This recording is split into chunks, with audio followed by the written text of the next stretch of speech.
কিন্তু একবারের ঘটনা, আল্লাহর রাসূল সাল্লাল্লাহু আলাইহি ওয়াসাল্লাম ভিন্ন পথে মদিনায় ঢুকতেছেন, যে পথ দিয়ে উহুদ পাহাড় আর দেখা যাইতেছে না। আল্লাহর রাসূল সাল্লাল্লাহু আলাইহি ওয়াসাল্লাম মদিনার দিকে আসতেছেন। হযরত জিবরাইল সাথে সাথে নবীজির কাছে চলে গেছে, যায় বলে, ওগো আল্লাহর নবী, রাস্তা পরিবর্তন করেছেন কেন? এই পথে কেন মদিনায় ঢুকতেছেন? কয় কি হইছে? হযরত জিবরাইল বলে, ওগো সরকার, উহুদ পাহাড় কেন্দ্রে যার যার। আপনি যখন উহুদ দেখে দেখে মদিনায় ঢুকেন, তো উহুদ আপনাকে দেখে, আপনি উহুদেরই দেখেন। উহুদ পাহাড় আপনাকে তাকায় তাকায় দেখে। আজকে আপনি মদিনায় ঢুকতেছেন, কিন্তু উহুদ আপনাকে দেখতে পায় না। এজন্যে উহুদ কেন্দ্রে যার যার উহুদ কাঁদতেছে। হযরত জিবরাইলের কাছ থেকে ঘটনা শোনার পরে আল্লাহর রাসূল আবার সাহাবীদেরকে নিয়ে ঘুইরা ওই পথ ধরলেন, যেই পথ দিয়া মদিনায় ঢুকলি উহুদ পাহাড়ে দেখা যায়। আল্লাহর রাসূল আবার পুরান পথ ধইরা মদিনার দিকে আগাইতে রইলেন। এই উহুদ দেখতে দেখতে আল্লাহর নবী উহুদের পাদদেশে এসে দাঁড়ায় গেলেন। আল্লাহর রাসূল সাল্লাল্লাহু আলাইহি ওয়াসাল্লাম সাহাবীদেরকে ডেকে বললেন, সাহাবীরা, হাদা উহুদ, এটা উহুদ পাহাড়। ইউহিব্বুনি ওয়া উহিব্বুহু, সে আমাকে ভালোবাসে আর আমিও তাকে ভালোবাসি। তার মানে সাহাবীরা, তোমরা এই উহুদকে ভালোবাসবা, কারণ ওর ভেতরে আমার প্রেম আছে, আমার ভালোবাসা আছে, মুহাব্বত আছে। ওয়া আলা আলি মুহাম্মদ কামা সাল্লাইতা আলা ইব্রাহিম ওয়া আলা আলি ইব্রাহিম ইন্নাকা হামিদুম মাজিদ। আল্লাহুম্মা বারিক আলা মুহাম্মাদ ওয়া আলা আলি মুহাম্মদ কামা বারাকতা আলা ইব্রাহিম ওয়া আলা আলি ইব্রাহিম ইন্নাকা হামিদুম মাজিদ। নবীপুর বড়বাড়ি মরহুমদের রূহের মাগফিরাত কামনায় আয়োজিত মহতি দোয়া মাহফিলের মোহতারাম সাদার, উপস্থিত হাজরাত, বুজুর্গ, উলামায়ে কেরাম, সম্মুখপানে সমবেত দিন প্রিয়, ইসলাম প্রিয়, দিনদার, ইমানদার, মুমিন মুসলমান ভাইয়েরা, আল্লাহর দরবারে শুকর। আল্লাহ তাআলা আমাদেরকে একটা নসিহতের মাহফিলে, জিকিরের মাহফিলে, দোয়ার মাহফিলে শরীক হওয়ার তৌফিক দান করেছেন। মালিকের দরবারে শুকর গুজার হই, কালিমাতুশ শুকর পড়ি, শুকরিয়া আদায় করি, জবান খুলে বলি আলহামদুলিল্লাহ। প্রচণ্ড বৃষ্টি হয়েছে, ভেজা রাস্তাঘাট, কাদা, এগুলো পাড়িয়ে আপনারা ভিজা চটের উপরে বসে গেছেন আল্লাহর জন্য, আল্লাহর সন্তুষ্টি কামনায়, অন্য আর কোনো কিছু না। এই যে বান্দা হয়ে রবের সন্তুষ্টি তালাশ করা, আল্লাহ তাআলা কোন কাজে খুশি, কোন কাজ করলে আমার মালিক একজন আছেন, তিনি রাজি, খুশি হবেন, এটা খোঁজ করা, এটা খেয়াল রাখা, এই তাকওয়াটা এত বড় তাকওয়া, এবং এই খেয়ালটা আল্লাহর কাছে এত পছন্দের খেয়াল যে এইটা করলে বুঝি আমার আল্লাহ আমার উপরে রাজি হবে। এরকম খেয়াল নিয়ে কোনো কাজ যদি কেউ করে, কাজটা যদি ছোটও হয়, তাহলে ওই কাজটা এই লিল্লাহিয়াতের বরকতে ওই কাজটা আল্লাহর কাছে এত বড় হয় যে ওইটার উসিলায় আল্লাহ তাআলা বান্দার জিন্দেগির গুনাহ মাফ করে দেয়। বৃষ্টির ভেতরে, কাদার ভেতরে এই সব যারা খেয়াল করে শুনতে পারবে না যাও গা, আমার বেশি শ্রোতা লাগে না। রাগ হইছ? মনে মনে ভাবতেছে হুজুরের সামনাসামনি হয়েছি এরকম একটা কথা কইল হুজুর। কিছু সময় তো আল্লাহর জন্য নিজের একটু খালি করো না। কিছু সময় জিন্দেগিতে কত মানুষের জন্য কত সময় একটু ফাঁকা করলা, বন্ধুর জন্য কিছু সময় ফাঁকা, বাড়ির কাজের জন্য কিছু সময় খালি করা, নিজের লেখাপড়ার জন্য কিছু সময় খালি করা, নিজের ইমানদারের জন্যও তো কিছু সময় খালি হইতে হয়, খালি ও জেহেন হইতে হয়। জন্য সব কিছুর থেকে ফারেক হয়ে একটু আল্লাহরে খুঁজি, এটা দরকার না? খালওয়াত নিশিন অবস্থায় আল্লাহকে ডাকাডাকি করলে, দিল দিয়ে আল্লাহকে খুঁজলে তো আল্লাহ তাআলা খুশি হন। আমি ব্যক্তিগত মাহফিলে ছোট ছোট মাহফিলেও চলে যাই, আবার বড় বড় মাহফিলওয়ালারা আমারে খুঁজে পায় না। একটা মাহফিলওয়ালার চৌকান্নতার অভাবের কারণে যার মাধ্যমে প্রোগ্রাম পায় হ্যাঁ নাম অনেক সময় লাল কালি পড়ে যায়। যদি দেখা যায় যে মাহফিলওয়ালার কোনো সদ্বোধ নাই, তাইলে দেখা যাবে যে বেলায়েতুল্লাহ সাহেবরা আমি মহব্বত করি, ভালো কথা, তারিখ দিব না। দরকার হয় তারিখ খেজুর গাছে লটকায় রাখনি, কিন্তু সহজে দিতাম না। কারণ ওই জায়গায় তারিখ দিয়ে কোনো লাভ নাই যাদের ভেতরে তারিখের আহমিয়ত নাই, তাদের সামনে যায় লাভ নাই যাদের সামনে কথার নসিহতের মূল্য নাই, আহমিয়ত নাই। এমনিতেই তো এই যে ওর মোবাইলের ভিতরে ঢুকাইতেছে, ওর দিলের ভিতরে ঢুকাইব কোন সময়? হাতটা যদি থাকে মোবাইলে, আর যদি ওর দান্দা থাকে যে ওয়াজটা আমি মোবাইলে ঢুকাবো, দিলে ঢুকাইতে পারবে না। এই যে এই সমস্ত যান্ত্রিক আয়োজনের কারণে এমনিই আমাদের যে একাগ্র চিত্ত যেটা, এটা নষ্ট হয়েছে। তা একাগ্র চিত্তে কোনো কিছু না করলে ওই ইবাদতটা, ওই নেক কাজটা ওজনদার হয় না। হাদিসে আছে আখলিস দীনাক, ভেতর ভালো করে অল্প কাম করতে কইছে। তো অল্প কামও নাজাতের জন্য বাহানা হয়ে যাবে। আর যদি ভেতরের হালত স্বচ্ছ পুত পবিত্র না হয়, তাহলে লম্বা লম্বা ওয়াজ শুনবে, লম্বা লম্বা নামাজ পড়বে, লম্বা লম্বা সাদাকা করবে, কিন্তু নিয়ত খারাপ, নিয়তটা ভালো করতে পারে নাই, তো এই নেক আমল তার দারাজাতকে বুলন্দ করবে না। কিসের কারণে? খুলুসিয়তের অভাবের কারণে। যে কোনো কিছু লিল্লাহ হইতে হয়, লিল্লাহ। যে জিনিসটা লিল্লাহ, ওই জিনিসটা আল্লাহ পাকের কাছে দামি। এই মাহফিলটা আমি তো মনে করি বৃষ্টির ভেতরে বসছেন, কাদা পানি ভাঙ্গা আইছেন, ভিজা জায়গায় বয়ে রইছেন, লিল্লাহিয়াত ছাড়া এটা সম্ভব না, ঠিক না? কারণ এমন তো না যে গেলে সবাইরে 50 টাকা করে দিব, এরকম কি কিছু? বা একটা রসগোল্লা দিব, একটা জিলাপি দিব, অথবা কিছু বাতা। এত নড়াচড়া করেন কি আপনি হুজুর? দাঁড়ায় রয়েছে, আপনার কি হয়েছে? আপনি এইদিকে থাকেন। তো কিছু লিল্লাহিয়াতে নিয়ে আসছেন, এটা এই কারণ যে এখানে বাতাসা, খিচুড়ি, বিরিয়ানি, গরু জবাই অথবা টাকা পয়সা বিতরণ হবে, এমন তো কিছু না।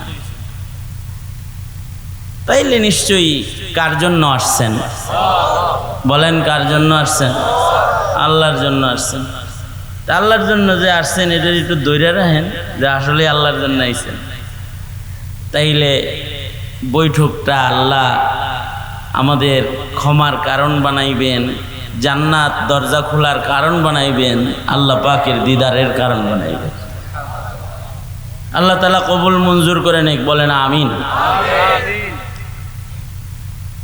আমরা মুহাম্মাদুর রাসূলুল্লাহ সাল্লাল্লাহু আলাইহি ওয়াসাল্লামের উম্মত। এটা আমাদের অনেক বড় খুশকিসমত, এটা যে কোনো আবেদন ছাড়া আল্লাহ তাআলা আমাদেরকে বিশ্বনবীর উম্মত বানাইছেন।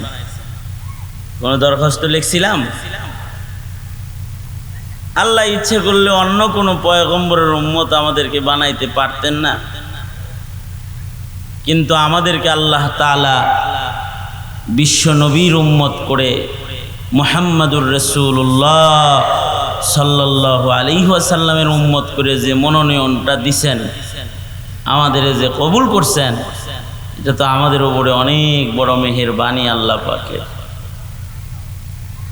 অথচ পূর্বের যুগের বহু নবী রাসূলগণ পর্যন্ত আমাদের নবীজির উম্মত হওয়ার জন্য দোয়া করছে, আল্লাহর কাছে কামনা করছে, আফসোস করছে, হায় নবী না হয়ে যদি বিশ্ব নবীর উম্মত হইতে পারতাম, এরকমও দোয়া করছে। এদের ভেতরে হযরত ঈসা আলাইহিস সালাতু ওয়াস সালাম আমাদের নবীর ঠিক আগের পয়গম্বর, যিনি ঈসা আলাইহিস সালাতু ওয়াস সালাম তো আল্লাহর কাছে দরখাস্তই করছেন, আল্লাহ আপনি আমাকে আপনার হাবিবের উম্মত বানান, এবং এটা আল্লাহ তাআলা কবুল করছেন। ঈসা আলাইহিস সালাতু ওয়াস সালামকে আকাশে তুলে নিয়ে গেছেন। ঈসা নবী একজন পয়গম্বর, যিনি জীবিত আসমানে আছেন এখনো, শুধুই মাত্র তার একটা কামনা পূরণের জন্য, যে তিনি বিশ্বনবীর উম্মত হইতে চান, মুহাম্মাদুর রাসূলুল্লাহ সাল্লাল্লাহু আলাইহি ওয়াসাল্লামের উম্মতের খাতায় নাম নিতে চান। এই দোয়াটা কবুল করে আল্লাহ ওনারা আকাশে নিয়ে গেছেন। ঈসা আলাইহিস সালাম আসমানে আছেন, জীবিত অবস্থায় আছেন। আবার ঈসা আলাইহিস সালাতু ওয়াস সালাম করবে কিয়ামতে, কিয়ামতের পূর্ব মুহূর্তে পয়গম্বর ঈসা আলাইহিস সালাম আকাশ থেকে দুনিয়াতে আবার অবতরণ করবেন, এবং ঈসা আলাইহিস সালাতু ওয়াস সালাম দুনিয়াতে আইসা বিয়েও করবেন। আবার বিয়ে করবেন, একটা আমাদের নবীর তরিকায় বিয়ে করবেন, এবং ঈসা আলাইহিস সালাতু ওয়াস সালামের সন্তান হবে। সারা দুনিয়াতে ইসলামী হুকুমত কায়েম হবে। আমাদের নবীজির দ্বীনকে, রেখে যাওয়া দ্বীনকে এই জমিনে প্রতিষ্ঠিত করার জন্য তিনি যুদ্ধ জিহাদ করবেন, দাজ্জালকে হত্যা করবেন, কালিমার পতাকাকে উড্ডীন করবেন। সারা দুনিয়াতে হুকুমতে ইসলাম কায়েম হবে, এবং ঈসা আলাইহিস সালাতু ওয়াস সালাম নবী আলাইহিস সালাতু ওয়াস সালামের পাশে মদিনায় তৈবায় নবীজির কবরের পাশে পয়গম্বর ঈসা আলাইহিস সালামের জন্য জায়গা রাখা আছে, সেখানে হযরত ঈসা আলাইহিস সালাতু ওয়াস সালাম দাফন হইবেন। হুজরায়ে আয়েশা উম্মুল মুমিনিন হযরত আয়েশা সিদ্দিকা রাদিয়াল্লাহু আনহার যে কামরাটা, এই কামরায় তিনজনার কবর এখন আছে। একজন আমাদের নবী আলাইহিস সালাম, আর একজন হযরত সিদ্দিক আকবর রাদিয়াল্লাহু আনহু, আর একজন হযরত ওমর রাদিয়াল্লাহু আনহু। শেখাইন, সাহাবীদের ভেতরে সবচেয়ে দামি দুই সাহাবী নবীজির কদমের কাছে শুয়ে আছেন। আর নবী আলাইহিস সালাতু ওয়াস সালামের পাশে আর একটা খালি জায়গা রেখে দেওয়া হয়েছে, যেই জায়গাটা হযরত ঈসা আলাইহিস সালাতু ওয়াস সালামের দাফন হবে। এই যে এতক্ষণ যেই কথাগুলো আমি আপনাদের সামনে পেশ করলাম এই কয় মিনিটে, এই কথাগুলোর উপরে যদি কারোর অবিশ্বাস হয়, তাহলে এগুলো ঈমানের এত বড় মজবুত একটা হিস্সা যে ঈসা নবীর দুনিয়ায় অবতরণ এবং নবীজির পাশে যে দাফন হবেন, উনি যে আসবেন উম্মত হয়ে, হায়াতে ঈসা যদি কেউ না মানে, উনি জীবিত আছেন এটা যদি কেউ না মানে, তাহলে সে বেঈমান। তাহলে সে কি বলেন? তাহলে সে কি? বেঈমান। এর উপরে আমাদের আকাবিররা আলাদা আকীদার কিতাব পর্যন্ত লিখছেন। আকীদায়ে হায়াতে ঈসা, ঈসা আলাইহিস সালাতু ওয়াস সালামের হায়াতের উপরে বিশ্বাস একটা মুমিনের কি হবে, এর উপরে আলাদা কিতাব আছে। খোদ খ্রিস্টানরা যারা ঈসা নবীর উম্মত দাবিদার, ওদের নবী ঈসা ওরা দাবি করে, তাওরাত ওদের কিতাব এটা দাবি করে, ঈসা নবীকে মানে এটা দাবি করে, খোদ ওরাও এটা মানে না যে তিনি আসবেন, এটা ওরা মানে না। এই কারণে ওদের যে ওই ইয়া বানাইছে, ওরা পূজার জন্য, ইবাদতের জন্য সামনে যেটা বানাইছে তার ভেতরে ঈসা আলাইহিস সালাতু ওয়াস সালামের শুলে শাহাদাত এর একটা দৃশ্য ওরা সামনে বানায় রাখে, যে এই জায়গায় ঈসা নবীকে শুলে চড়াইয়া মারা হয়েছে। নাউজুবিল্লাহ। আসলে ঈসা আলাইহিস সালাতু ওয়াস সালাম জীবিত আসমানে আল্লাহ তাআলা উঠায় নিয়েছেন। কালামে হাকিমে আল্লাহ তাআলা এমনই বলেছেন যে আমি ঈসাকে উঠায় আনছি আসমানে, তিনি আবার আসবেন। এই যে তার আগমন হবে হযরত ঈসা নবীর একটা কামনার কারণে। কামনাটা কি? ওগো আল্লাহ, তুমি আমাকে তোমার হাবিব বিশ্ব নবীর উম্মত করে তুমি আমাকে কবুল করে নাও, আমাকে তুমি তোমার হাবিবের উম্মত বানাও। এই যে দোয়াটা করছেন, এই দোয়া আল্লাহ তাআলা কবুল করেছেন, এজন্য উনি আকাশে আছেন, আবার উম্মত হইয়া তিনি জমিনে আসবেন। আমাদের নবী আলাইহিস সালাতু ওয়াস সালাম এত দামি যে ওনার উম্মত হওয়ার জন্য নবীদের দরখাস্ত, আর আমাদের আল্লাহ তাআলা দরখাস্ত ছাড়াই ওই নবীর উম্মত বানাইছে। কিন্তু আফসোসের খবর হলো, নবী আমাদের মুহাম্মাদুর রাসূলুল্লাহ সাল্লাল্লাহু আলাইহি ওয়াসাল্লাম, কিন্তু আমরা নিজেরা নবীকে চিনি না, আমাদের নবীকে আমরা বুঝি না, আমাদের নবীজির সম্মান আমরা বুঝি না, আমাদের নবীর মর্যাদা আমরা বুঝি না, আমাদের নবীজিকে আমরা নিজেরাই চিনি না। এই কারণেই আমরা নবীজিকে পরিপূর্ণ মানি না। যদি চিনতাম, যদি নবীজির মর্যাদা বুঝতাম, তাহলে নবীজিকে মানতাম। আমাদের নবী, নবী আমাদের নবীর মর্যাদা তো সবাই বুঝছে, মাখলুকাতও বুঝছে, কারণ আমাদের নবীজি তো শুধু মানুষের নবী না, তিনি কুল মাখলুকাতের নবী, সকল মাখলুকাতের নবী মুহাম্মাদুর রাসূলুল্লাহ सल्लल्लाहु अलैहि वसल्लम। जहाँ तक है रुबूबियत खुदा की, वहाँ तक है नबूवत मुस्तफ़ा की। जहाँ तक है रुबूबियत खुदा की, वहाँ तक है नबूवत मुस्तफ़ा की, वहाँ तक है नबूवत मुस्तफ़ा की। যেখানে যেখানে আল্লাহ পাকের রুবুবিয়ত চলে, আল্লাহর রবের রুবুবিয়তের প্রভাব যেখানে যেখানে চলে আসে, সেখানে সেখানে নবীর মুহাম্মাদুর রাসূলুল্লাহ সাল্লাল্লাহু আলাইহি ওয়াসাল্লামের নবুয়ত চলে। সুবহানাল্লাহ। আমাদের নবীর নবুয়তটা সকল মাখলুকাতের উপরে। এই কারণে আল্লাহ তাআলা রব্বুল আলামিন, আমাদের নবীজি রহমাতুল লিল আলামিন। আল্লাহ তাআলা রব্বুল আলামিন, আমাদের নবীজি রহমাতুল লিল আলামিন। নিজের নবীজিকে চিনি না। কেউ যখন কাউকে চেনে তো সে তাকে মানে, কেউ যখন কাউকে চিনা ফেলায় তখন তারে মানতে থাকে। কোনো খেলোয়াড়রেও যখন চিনে তখন তারে মানা শুরু করে, তাই না?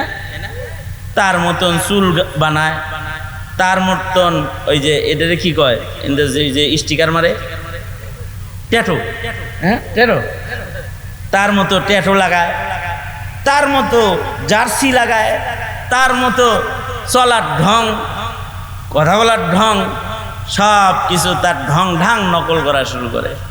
কেন? চিন্না লাইছে জিনিসটা, মালটা ভালো, দুনিয়া জোড়া তার সুনাম, এইটুকুন চিনছে, দুনিয়ায় অনেকে তাকে চিনে, কিন্তু সে তার নবীকে চিনে নাই। যে একটা খেলোয়াড়কে চিনেছে, একটা অভিনেতাকে চিনেছে, একটা গায়ককে চিনেছে, সে এই দুনিয়ার নায়ককে তাকেই চিনে নাই। এই পৃথিবীর নায়ক যিনি, যাকে কেন্দ্র করেই এই সব আল্লাহ তাআলা বানাইছেন, যার কারণে এই পৃথিবীর এত আয়োজন, যাকে ঘিরে দুনিয়াতে এত নবী পাঠানোর আয়োজন, সেই না মহানায়ককে চিনে নাই। ওই মহানায়ককে চিনে না বিধায়ী তাকে মানে না। কোনটা তার রং এটা খোঁজে না, কোনটা তার পছন্দ এটা তালাশ করে না, কারণ সে মহানায়কের মর্যাদাই বুঝে না। আমরা আমাদের নবীর মর্যাদা নাও বুঝলেও, আমাদের নবীজিকে আমরা না চিনলেও কিন্তু সকল মাখলুকাত চিনি, সকল নবীরা চিনি, সকল নবীর উম্মতেরাও পর্যন্ত আমাদের নবী আলাইহিস সালামকে চিনে। এ কারণে উম্মতরাও আমাদের নবীর উম্মত হওয়ার জন্য আল্লাহর কাছে দরখাস্ত করেছি। যারা নবী হইয়া দুনিয়ার মাটিতে আগমন করেছে তারাও আমাদের নবীর উম্মত হওয়ার জন্য দরখাস্ত করেছে। এমনকি আমাদের নবী আলাইহিস সালাতু ওয়াস সালামকে চেনার কারণে আগুনেও আমাদের নবীকে সম্মান করেছে, চাঁদেও আমাদের নবীকে সম্মান করেছে, পাথরও আমাদের নবীর নবুয়তকে সম্মান করেছে, পাহাড়েও নবীর ইশক জাহির করেছে। মাখলুকাত সরওয়ারে দু আলম নবীর প্রেমে পাগল পাড়া হয়েছে। অথচ যে নবীর সাথে আমরা জান্নাতে থাকতে পারবো, যে নবীর কারণে আমরা আল্লাহ তাআলাকে জান্নাতে পাবো, নবীজির উম্মত হইয়া আমরা নবীজিকে চিনি নাই। আমরাই চিনি নাই আমাদের নবীজিকে। চিনব কেমনে? চিনানোর আয়োজনও নাই। আমাদের শিক্ষা সিলেবাস নবীর সিরাত শূন্য। আমাদের মুসলমানদের শিক্ষা সিলেবাসটা, এর ভেতরে তার নবীকে চেনানোর কোনো আয়োজন নাই এখন আর। এ কারণে শিক্ষিত হয়ে যায় কিন্তু নিজের নবীকে চিনে না। দার্শনিকের গল্প পড়ে, তার নবীর ইতিহাস পড়ে না। দার্শনিকের তার যোগ্যতা সম্পর্কে জানে, কিন্তু সে যে নবীর উম্মত তার যোগ্যতাগুলো সে জানে না। এ কারণে নবীর উম্মত হয়ে জন্মগ্রহণ করেও নবীজিকে মানে না অথবা সম্মান করে না। পারে তো সুযোগ পেলে নিজ নবীকে উম্মত হয়ে আক্রমণ করে বেঈমানের খাতায় নাম লেখায়। নিজের পয়গম্বরকেই চিনতেছে না, অথচ আমাদের নবী আলাইহিস সালাতু ওয়াস সালামকে পাথরেও চিনত। হাদিস শরীফে আছে, আল্লাহর রাসূল সাল্লাল্লাহু আলাইহি ওয়াসাল্লাম সাহাবীদের জামাত লইয়া যাইতেছেন। এই দোনো হাত উপরে তোলেন, তো উপরে তোলেন, দোনো সোজা করেন, আঙুল খুলেন, নাড়াচাড়া দেন, জবান খুলে বলেন আল্লাহু আকবার, আওয়াজ করে বলেন আল্লাহু আকবার, আল্লাহু আকবার। হাত নামান। এই যেমন আমার দিকে ছিলেন, আমার দিকে খেয়াল করে কয়েকটা কথা শোনেন নাই, দুই চারটা আলাপ শোনেন না। দেখেন হাদিসে আছে আমাদের নবী আলাইহিস সালাতু ওয়াস সালাম সাহাবীদের সাথে রাস্তা দিয়ে হাঁটে যেতেছেন। আমাদের নবী আলাইহিস সালাম হঠাৎ করে পাথরের ভেতর থেকে জোরে করে আওয়াজ হইল, আসসালামু আলাইকা আইয়ুহান নবী, আসসালামু আলাইকা আইয়ুহান নবী। পাথরের ভেতর থেকে আওয়াজ ভেসে আসলো জোরে করে, আসসালামু আলাইকা আইয়ুহান নবী। ওগো সম্মানিত পয়গম্বর, আপনাকে সালাম। পাথর নবীজিকে দেখার সাথে সাথে নবীজির নামে দরুদ পড়তেছে, নবীজিকে পাথরে সালাম জানাইতেছি, আসসালামু আলাইকা আইয়ুহান নবী। সুবহানাল্লাহ বাইরে হইব না তো, কারণ আপনারও তো পাথরে সালাম দেয় মাঝে মাঝে, তাই না? দেয় না?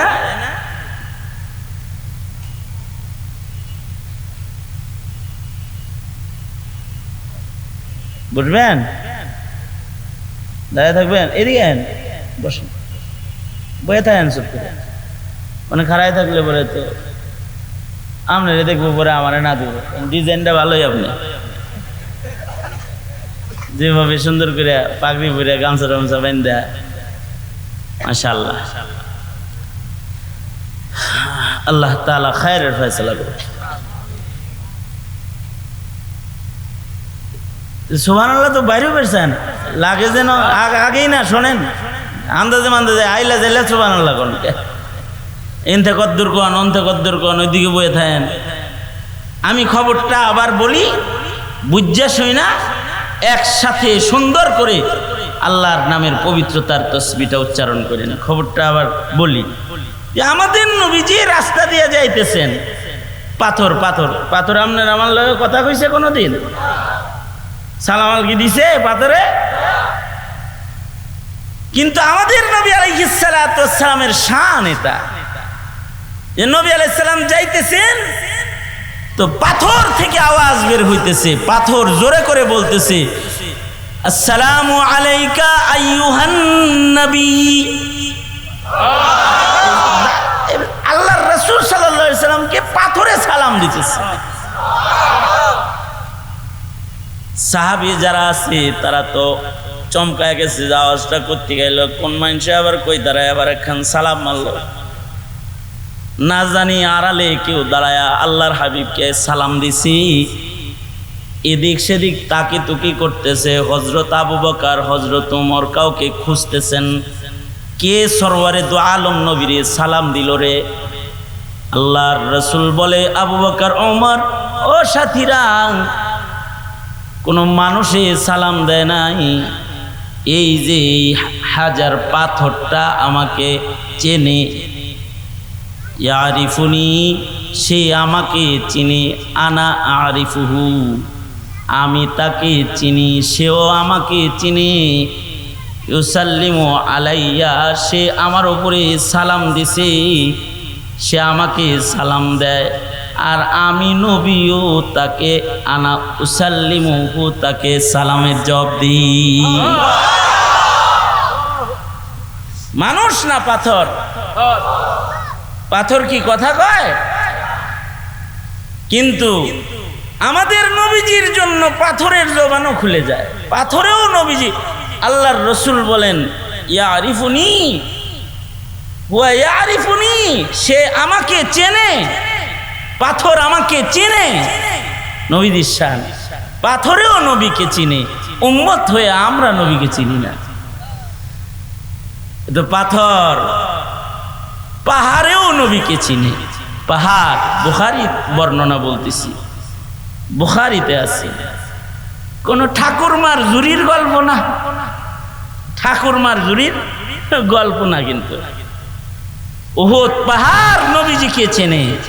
হাদিসে আছে আল্লাহর রাসূল সাল্লাল্লাহু আলাইহি ওয়াসাল্লাম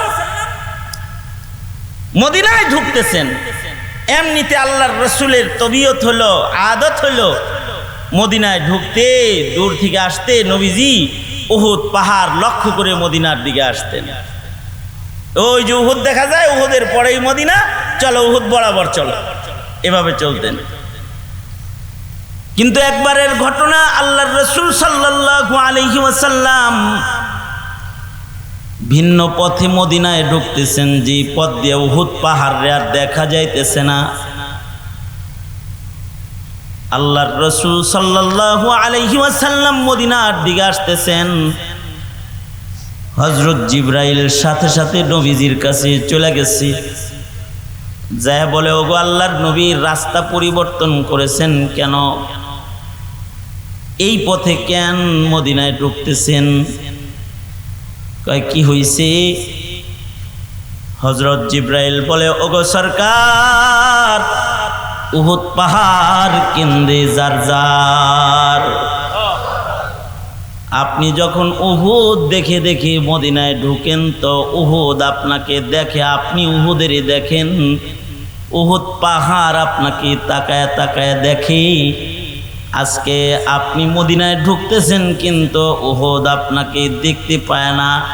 এজন্য উহুদ কেন্দে যার যার, উহুদ কাঁদতেছে।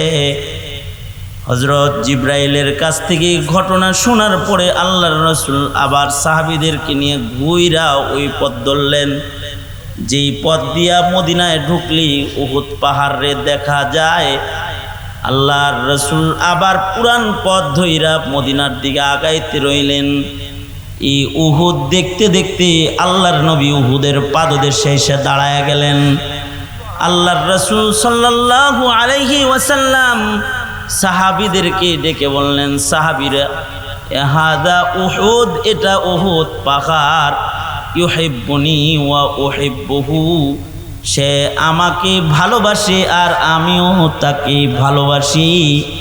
তার মানে সাহাবীরা, তোমরা এই উহুদকে ভালোবাসবা, কারণ ওর ভেতরে আমার প্রেম আছে, আমার ভালোবাসা আছে, মুহাব্বত আছে। আমাদের নবী, আমরা যে আল্লাহর রাসূল সাল্লাল্লাহু আলাইহি ওয়াসাল্লামকে পাহাড়েও চিনেছে, আল্লাহর রাসূল সাল্লাল্লাহু আলাইহি ওয়াসাল্লামকে গাছেও চিনেছে, গাছেও আল্লাহর রাসূলকে চিনেছে। বুখারীতে ওয়াকিয়া আছে, প্রায় সিরাতের কিতাবেই এই ওয়াকিয়াটা আছে, যে আল্লাহর রাসূল সাল্লাল্লাহু আলাইহি ওয়াসাল্লামের তখনও পর্যন্ত তিনি নবুয়ত প্রাপ্ত হন নাই, করিবুল বুলুগ, বালেগ হওয়ার কাছাকাছি আর কি সময়, মানে কৈশোরের চাইতে একটু উপরে যৌবনের পদার্পণ করবেন এমন বয়স যখন আল্লাহর নবীর, তখন আল্লাহর রাসূল সাল্লাল্লাহু আলাইহি ওয়াসাল্লামকে ওনার চাচা আবু তালিব, হযরত আলী কাররামাল্লাহু ওয়াজহু, হযরত আলীর বাপ আবু তালিব, নবীজির চাচা, ব্যবসায় যাইবেন, বাণিজ্যিক কাফেলা নিয়ে মক্কা থেকে তিনি ব্যবসার উদ্দেশ্যে সিরিয়ার দিকে রওনা। নবীজির চাচা মক্কা থেকে ব্যবসায় যাইবেন, তো নিজের ভাতিজা, আদরের ভাতিজা কার কাছে রাইখা যাইবেন মক্কায়? মাসের পর মাস কেটে যাবে, কাফেলা নিয়া ব্যবসা কইরা আবার মক্কায় ঘুরাইতে আইতে লম্বা টাইম লেগে যাবে। ভাতিজাটা কার কাছে থাকবে?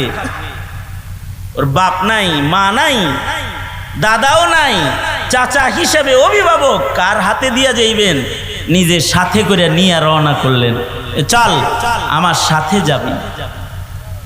আল্লাহর রাসূল সাল্লাল্লাহু আলাইহি ওয়াসাল্লামকে সাথে নিয়ে নবীজির চাচা হযরত আলী রাদিয়াল্লাহু আনহুর আব্বা আবু তালিব নিজের ভাতিজাকে সাথে নিয়ে যাইতেছেন ব্যবসার উদ্দেশ্যে। মালামাল লয়ে যাইতেছেন, বেচবেন, কিনবেন, মক্কায় ফিরবেন। গম উটের পিঠ ভয়রা লইয়া রওনা করছেন বেচার লেগা। কাছাকাছি চলে গেছেন, এবার গন্তব্যে প্রবেশ করবেন। এই সময় এই বর্ডারের ভেতরেই একটা গাছ ছিল, যেই গাছের কাছে শহরের বড় বড় ব্যবসায়ীরা এসে বসে থাকতো আগের থেকেই কাস্টমার ধরার জন্য। দেখবেন হসপিটালে গেলে দেখবেন আগেই দেখবেন যে ওষুধ কোম্পানির লোক আগেই দাঁড়ায় থাকে, ওষুধ কিনবেন আগেই দাঁড়ায় থাকে। যে কোনো জায়গায় যাবেন দালাল এক গ্রুপ আগেই দাঁড়ায়। পাসপোর্ট অফিসে যান, যাই দেখেন যে কিছু লোক দাঁড়ায় রয়েছে, আপনার বিভিন্ন অফার আগেই দিতে থাকবে, তাই না? এই শহরের ঠিক বর্ডার এরিয়া একটা গাছ, এই গাছের কাছে ছায়ার নিচে প্রচন্ড রৌদ্রের ভেতরেও হ্যাঁ কিছু মানুষ ওখানে অপেক্ষা করে সব সময়। যারাই কাফেলা যায় তাদের ইস্তেকবাল করে, তাদের কাছে আলাপ সালাপ করে, মালগুলো শহরে ঢোকার আগে এখান থেকেই কন্ট্রাক্ট করে একটু যাচাই বাছাই করে নিজেদের চেনের ভেতরে ঢুকায় কেনার জন্য প্রচেষ্টা করে। এই জায়গায় যে বসে আছে ধান্দা পাশে পাশে একদল তাওরাতের আলেম, যারা হাফেজে তাওরাত তাদেরও আছে, ইনজিল তাওরাত যারা মুখস্থকারী পূর্বের যুগের কিতাবী আলেম তারাও অপেক্ষা করে। তারা আবার এই জায়গাটাকে চেনে যে এইখানে আখিরি নবীর আগমন হবে, এখানে বসে বসে তারা আখিরি নবীও খোঁজে। একদল ব্যবসার ধান্দা করে আর একদল আখিরি নবী তালাশ করে। এই জায়গায় এই ইহুদিদের বড় আলেম একজন এই জায়গায় অপেক্ষা করতেছে, তাওরাতের হাফেজ অপেক্ষা করতেছে। ঠিক ওই সময় নবীজির চাচা আবু তালিব বাণিজ্যিক কাফেলা লইয়া ভেতরে শহরের দিকে ঢুকবেন। গাছের কাছাকাছি যখন পৌঁছেছেন কাফেলা লইয়া, হঠাৎ করে এই ইহুদি আলেম দেখতে পায় গাছের ছায়াটা আগে ছিল রৌদ্র যেদিকে তার উল্টা দিকে, রৌদ্র দক্ষিণ দিকে উঠছে তো ছায়া উত্তর দিকে। কিন্তু আশ্চর্য খবর হলো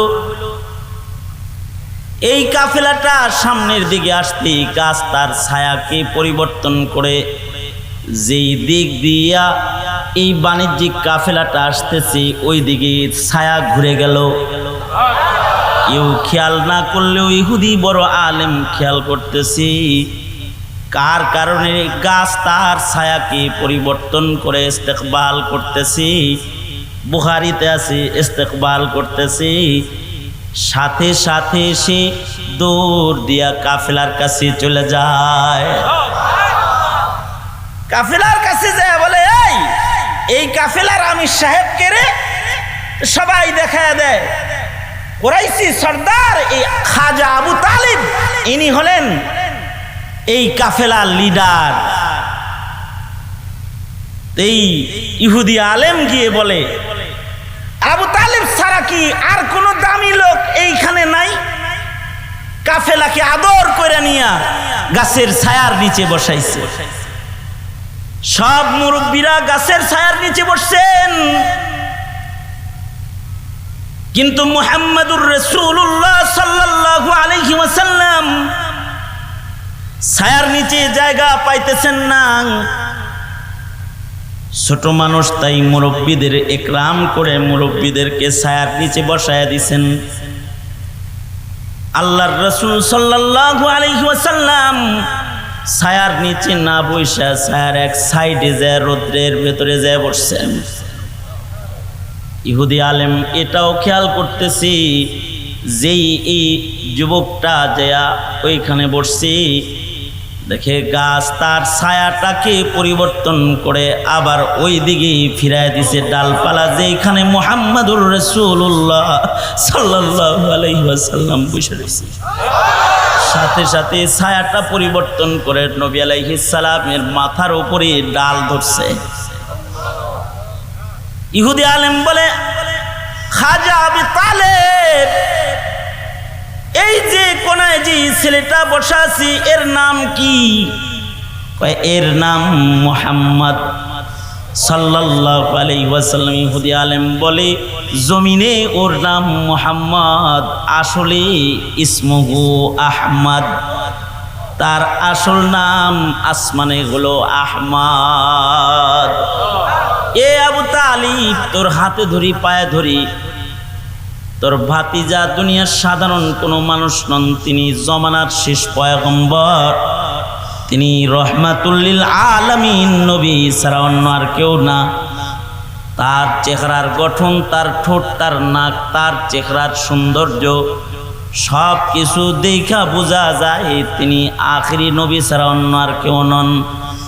এই আবি তালেব, তুমি তোমার এই ভাতিজারে লইয়া এই শহরের ভেতরে ঢুইকো না। এখানে ইহুদ না ছাড়া বড় বড় আলেমরা কিতাব খুলা বইসা আসছে, তাদের ধর্মের দুশ্মন পাইলেই তারা তাকে হত্যা করবে। এই নিয়তে সাবধান, ইহুদ নাসারাদের কবলে নিজের ভাতিজা, নিজের সন্তানকে তুমি ঠেলে দিও না। আমি হাতে ধরি, তুমি এইখান থেকে মাল বিক্রি করে শহরে প্রবেশ না করে নিরাপদে তোমার ভাতিজা আখিরি জমানার নবীকে নিরাপদে লইয়া তুমি মক্কায় ফিরে যাও। যাও, মক্কায় চলে যাও। কাফেরেরাও নবীজিকে চিনে এবং ঘটনা তাই ঘটলো। আবু তালিব ওইখানেই নিজের বাণিজ্যকে ব্রেক করে সেখানে মাল বিক্রি করে খাজা আবু তালিব নিজের ভাতিজাকে নিয়ে মক্কায় চলে আসলেন। গেলেন না।